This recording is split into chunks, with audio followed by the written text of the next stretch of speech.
চারদিকে শুধু পানি আর পানি, পরিস্থিতি খুব ঘোলাটে। এখানকার বাসিন্দারা এত পানির ভিতরে বসবাস করতেছে।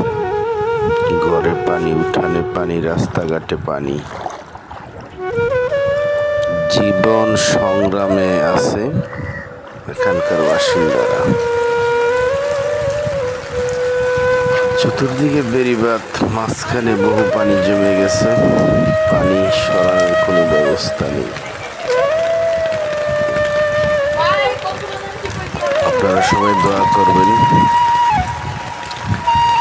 এই পানিবন্দী মানুষের জন্য।